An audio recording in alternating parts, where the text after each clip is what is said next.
Following developments out of the Philippines, where a powerful 7.8 magnitude earthquake has killed at least 32 people.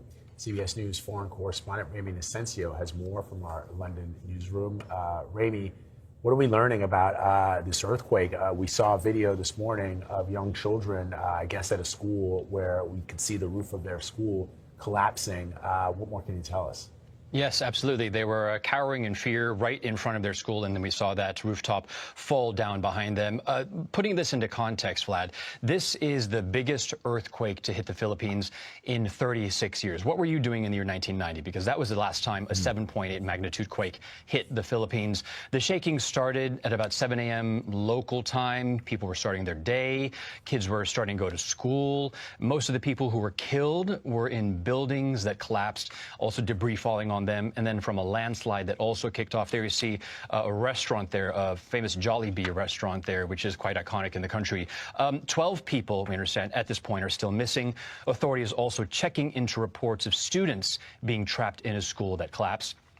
Also today, it just happens to be the first day back to school for a lot of those students after the past couple months off on summer break.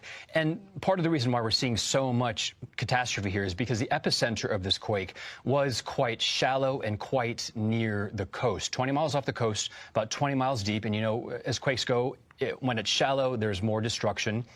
3 countries around the region, the Philippines, Malaysia, and Indonesia, also reported potential tsunami. There were 2 reports of actual tsunami up to 3 feet, but no deaths or injuries reported there. And then there were more aftershocks, actually, series of them, the biggest magnitude 6.5. And right now, classes in the region are suspended. About 3 million students, we understand, have been affected by that, too. Just terrifying moments for those students and everyone in the region. Ramy, thank you so much. As you can see, everything looks like it's shaking. Something just fell.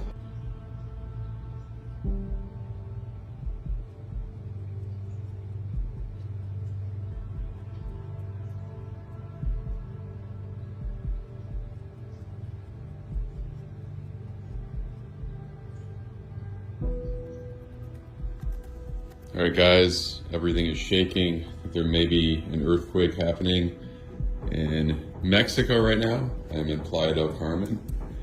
As you can see, everything looks like it's shaking. Something just fell. Nothing is above me. This has been going on for not very long, a couple minutes. A little scary. Don't know really what to do.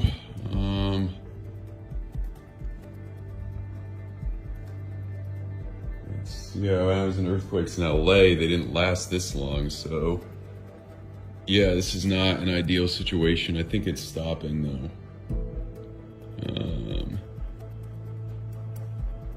So I think it stopped. So yeah. Hopefully, fingers crossed, hopefully that's it. I don't see the pool, that rooftop pool isn't, or that rooftop pool being built isn't shaking anymore, so yeah. A major earthquake hits a Venezuela airport.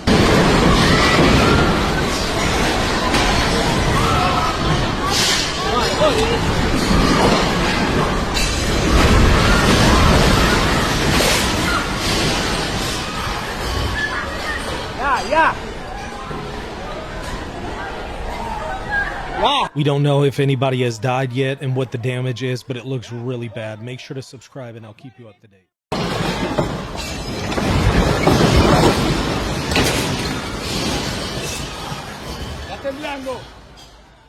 A 7.1 magnitude earthquake rocking Venezuela, and separate quakes reported in California and Japan. I want to show you some of the video. We are just now getting into it. These chaotic moments on the streets of Caracas, dust filling the air after the capital there in Venezuela felt that intense shaking. You see people walking around, some of them looking confused. A baseball game coming to a halt, people running for safety. You see the light fixture up there swaying, people running for safety to the center of the field. Just hours before that, we saw a 5.6 quake hitting Northern California, knocking shelves of food to the ground, We're also following a 6.9 quake in Japan with tsunami advisories in effect there. There's a lot going on, lot to watch. We've got Bill Karen standing by. But I want to start with Aaron Gilchrist joining us now, because it seems that the most significant of these is the one that just happened late today in Venezuela. Aaron, what do we know about the possibility of any injuries, about how people are doing there? Yeah, less than an hour ago this happened, Hallie, and at this point there aren't any reports about any serious injuries or any major damage having happened here, but obviously a 7.1 magnitude earthquake is a major earthquake, and this was one that happened a little after 6 o'clock Eastern time, apparently in the northwestern part of Venezuela, so putting it very much near the coast of Venezuela, the Caribbean coast of Venezuela. There are reports that there could have been some of the shaking felt in parts of Colombia, and as you've been saying, this video that we're seeing now out of the Caracas area, which is more than 100 miles away from where we believe the epicenter of this earthquake was, and still we see the shaking. You see people who felt that shaking running into the streets, getting reports about buildings with cracks potentially in some of these buildings. We've been hearing reports about bottles being knocked off of shelves in stores in this area, and obviously people very much concerned about their safety, running into the streets, trying to get to safe spaces,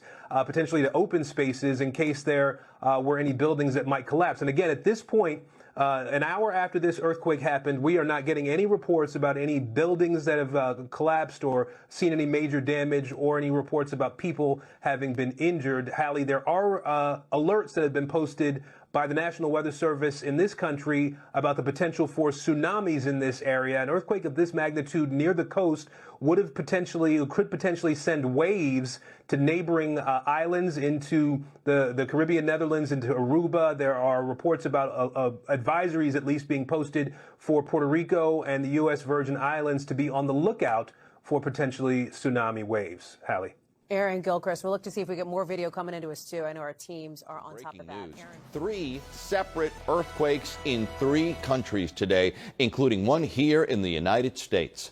The most recent tonight off the coast of Venezuela.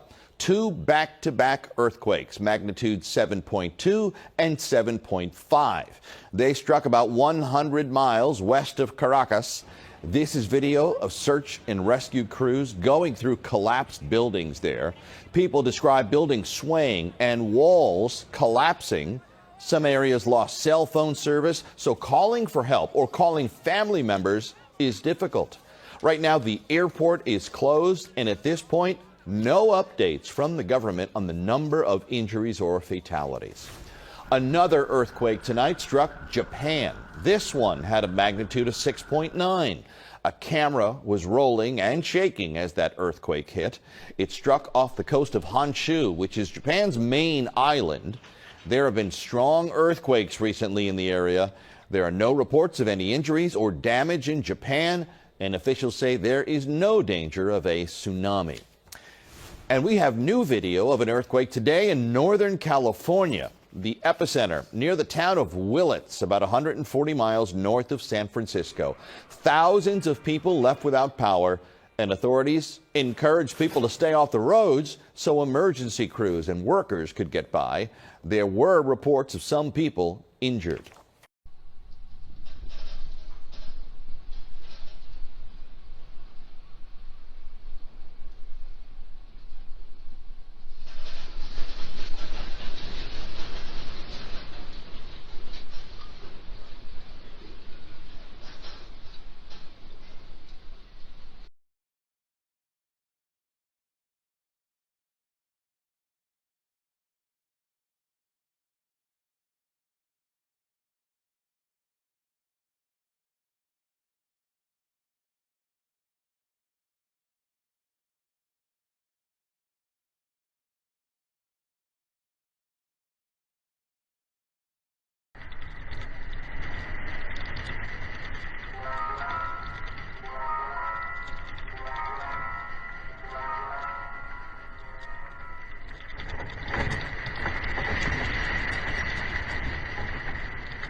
Breaking news: an earthquake slams Northern California. ABC 7 Eyewitness News is live in Mendocino County, where thousands are currently without power, some without water, and there's widespread damage, but it all seems to be minor. And we have new video just into the newsroom showing you the moment that 5.6 quake hit. It did have good shaking, and of course you see some bottles fell off store shelves. It first registered as a magnitude 6, but look at the shaking. It has since been downgraded to a 5.6. With that, we say good morning. Thanks for joining us. I'm Kristen Z. And I'm Karina Nova. The quake was centered near Willits, which is north of Ukiah. There have been at least a dozen aftershocks. ABC 7 Mornings anchor Liz Byro joins us live in studio with a look at the damage. Liz? Yeah, Kristen, Karina, I mean, that epicenter, like you said, is in a relatively unpopulated area in Willits, but we are hearing this was felt in varying degrees across the Bay Area. You're going to hear Drew say it. Reports in Sonoma, Walnut Creek, all the way down to San Jose. I do want to show you a photo that was sent in for a viewer. This is from Renee Morgan. I mean, look at everything on this shelf. Plates, cans coming crashing to the ground. Another image showed this very heavy speaker inching towards that ledge. I also want to show you now a live picture from the grocery outlet in Willits. There is a heavy police and fire presence in the area. Our crews on scene reporting that back to us. This is just one of several grocery stores shut down. We know there is no power in this plaza. When we pan over, you're going to see again no one going in and out. This is closed. A Lucky's is closed. A Safeway is closed.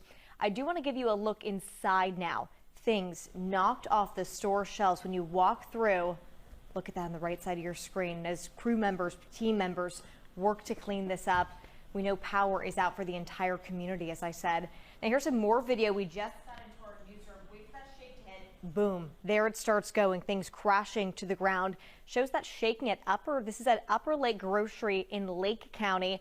Just a lot of images like this coming into our newsroom. We've also been talking to a lot of people throughout this morning. We cut into broadcasting this morning and spoke with Greenwood Ridge Fire Chief R.D. Beacon. Take a listen.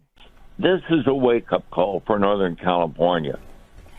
We need to wake up from our sleep and get a little more seismically prepared for something that might happen downrange. Right, you hear Chief Beacon sharing that warning. This is a wake-up call for NorCal. We are also hearing reports of no water and no power. I'll have all of those updates in the next half hour. Kristen, Karina.